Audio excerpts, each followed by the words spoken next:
Good morning everybody, welcome back to the channel. I'm Ash and this is the very last video presentation for the year-long jam. June edition, but also the last presentation of all of the year-long jam. This last month had one submission, so we are ending the event and we're just going to celebrate what we've been able to accomplish. So if you were a participant in the year-long jam, pat yourself on the back. Thank you very much for being a part of the experience. Overall, it was really cool to see projects going in different directions, people coming together and building and maintaining the nice, lovely little community that we actually formed on the Discord server dedicated to this. That Discord server is going to be gone here very shortly, but for now, please enjoy Flawmore's submission, Endless Card Runner, using the theme that was presented for this month, which was Fire and Ice, or was it Ice and Fire? I don't remember. Let's go ahead and play a new game.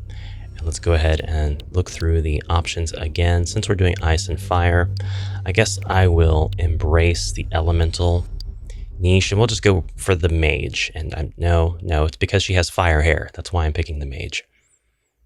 Right. Okay, so we should be able to see fire and ice versions of the cards, I think. Also, again, I've mentioned this before, but Flawmore said that they were going to try to work on getting this into a physical card game, which I think would be a fantastic idea. Like, really cool, really cool idea. I would love to see this in a tin. I would love to see a mint tin version of this on the Game Crafter. In some way, shape, or form. I think it would be very doable. Anyways, I died so fast. We are now at Sundale Inn. We'll go to the quests. Some of the monster spike traps that we made. Survive traps in one run. I don't know about that. I won't worry about that, actually. We don't have enough for anything. I could just load up my save and kind of, I should be doing that, but I'm not going to. Break my own host rule because I don't care. Grass, ice, and lava. You can choose your location. Now that I've done a run, I can choose different locations. Wow, that's not really how I thought that would play out, but that's really cool. So we have an ice biome now. Do we have appropriate enemies? We have a bomb slime who looks so goofy. Oh, we have honestly, I'm not sure if we get unique enemies. Flawmore, can you look at that lovely fishing snake?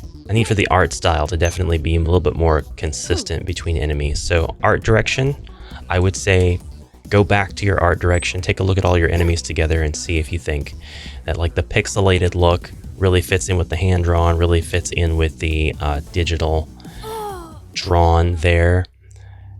We'll go ahead and go back and check out the lava run, because I think that these styles are so wildly different. They should not be in the same game. It's just my opinion. And it's not worth too much, but wow, I've survived a lot longer on that one. 8 gems? Why do I have 8 gems? That's incredible. We'll go ahead and upgrade. And then we can actually spend our 8 gems, I guess. No, we can't yet.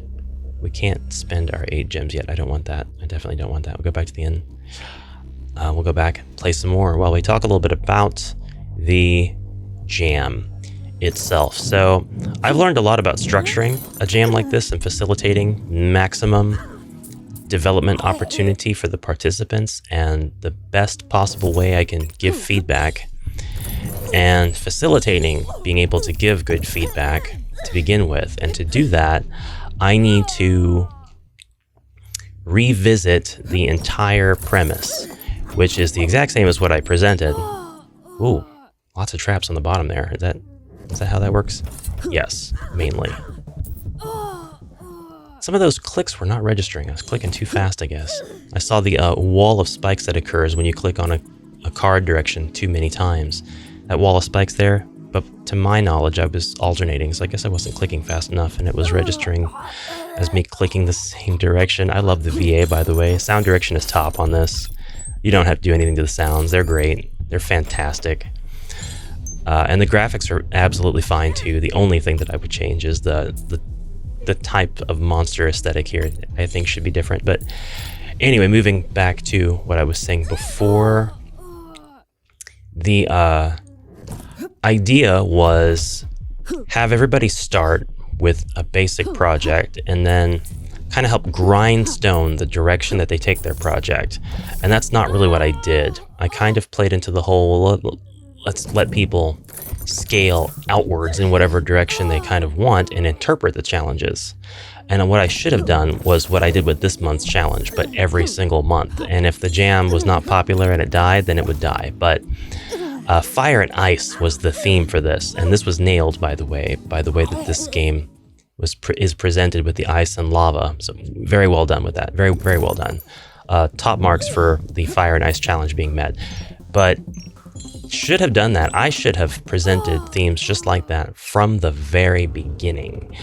And I did not do that. So that is on me, but it really would have been useful and helpful. I have no idea why I have so many gems. It's a crazy amount of gems, by the way. And it possibly would have garnered the same interest from the most productive of the members if I had done this early on. And it might have actually inspired folks in other ways, because one of the goals of the jam was to say, hey, here's your challenge, just do this and edit yourself in all other things, because you have no idea what I'm going to come out with next. I want you to have a fire and ice this month, and then don't go overboard with like a whole elemental system. I would like to limit that. And in the future month, we might have like a holy versus dark, or you've got a fire and ice, add a third element and find a unique way that it interacts with the other two. Something like that, which would be a lot harder for me to do if the participants had structured an entire elemental system. Another example is combat. If I'd said, make your combat system and left it at that, people would have had immense Sisyphean tasks ahead of them. They would have been like, create a combat system, and it would have been a whole rabbit hole. But that was kind of the direction that I was going, when in fact I should have been like, make a way to attack an enemy. That's it. Don't make a way to defend. Don't make magic. Limit everything else. I was not using the limitation focuses as much as I should have. I should have been limiting myself. Resets the cost of all stats. It's like a new game but for the shop only. Ooh, that's very interesting. Wow. That's an incredibly OP ability to buy. I think that should be like 1,000 gems instead of, 20, But anyway, I didn't do that. Should have, but didn't. It's okay. It's okay. I can forgive myself. I really do appreciate the projects that were worked on with the jam in mind, worked on for the jam. A lot of folks joined, and I think they were just happy to be able to submit a project and work on that project month after month. Like, that was the idea. But that wasn't quite the idea. It was, let's do this, but let's grindstone certain aspects of the project. And if you don't like that, well, make a jam that addresses that concern. If you don't like it, make your own. I don't want to come off that way, but I mean, it's to some extent also that. And so, with that being said, I do have some favorites. This is actually one of my favorites, and I love that this was consistently submitted month after month with different changes. Well done on that, Flawmore. I had a fun time playing Robots Factory once I finally figured out how to play, and I know watching somebody play your game and not getting it has got to be frustrating, but on some level it's got to be a learning experience for not just the player but the dev as well. I've got projects where I'm very stubborn and I'm like, this is how the project is going to go, and I really don't care what the feedback is. And if the project dies because of a lack of interest, because people really would have responded well to a thing that I was too stubborn to listen to, then that would be on me. I could own that. But that's the price of not listening too. So sometimes you really need to do more feedback and research and listening, and then your project might take a turn that you didn't expect it to take. It might become something completely different, but it'll be something people like. But there's a balance there too. Like, you may not want it to become a very particular thing, and if it does become that thing, you might lose interest in making it. So it's a delicate line that you have to walk. There we go. I'm super powerful now. I am ridiculously strong. It was really cool to see like the Pa-Rappa, the Rappa made in RPG Maker stuff. Stuff like that is really why this channel exists. It's like, what kind of cool stuff that's really super niche can people make? And can I find it and can I show a bunch of other people and say, look at how cool this is, guys? So it's like the entire purpose of the channel at the end of the day. Death's Gateway. We will drink Death's Gateway. Oh, now here we are. We're in Death's Gateway. Ah, but we can survive it, sorta, kinda. Yeah, we're actually doing super well, thanks to my high stamina and high health. Oh, there we go. 39 gems, that's what I got. And stat cost reset, and we'll up our health, we'll up our attack, and we'll up our movement. The Godot projects were really cool. I loved the farming game from RPG in a Box. I loved the life sim that was made in Godot. I really liked the first-person dice rolling battle bot game that was made in Godot. Had platforming elements. That was a really cool development there. I really appreciated Fever Dev's contribution. The Unity first-person shooter. Fever Dev is one of those, I think they can make a game in any engine, any genre, and it's still going to capture my attention in some way and be worthy enough of pursuing through to its logical end. So just always interesting, always well done. And I have plenty more Fever Dev games to play, but I don't know if I'm going to play them here. Oh, I have no more inventory space. Well, that's interesting. That hasn't happened to me in a while. I appreciated the M-Fishy submissions as well, and the Fighting Shroom. I really need to make sure that if I do this event again, that it's just one game and it's the same game every time and not multiple games. And that's where the editing factor for me comes in. That's where I say, hey, your limitation is don't scale out like this big. Literally make a room. Literally make one room and no more and no less, at least in your submission.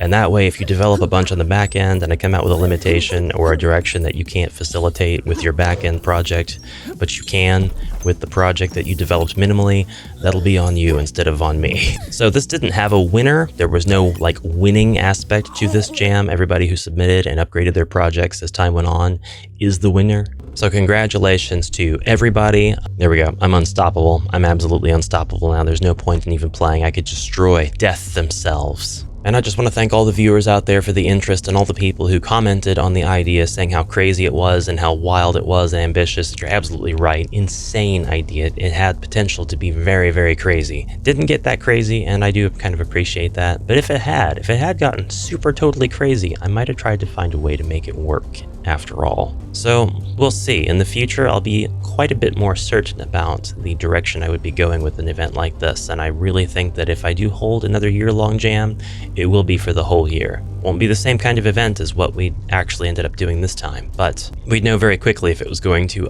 sink or swim. So anyway, thanks to everybody for everything, and I'll see you in the next adventure. Until then, have a great rest of your day, and bye for now.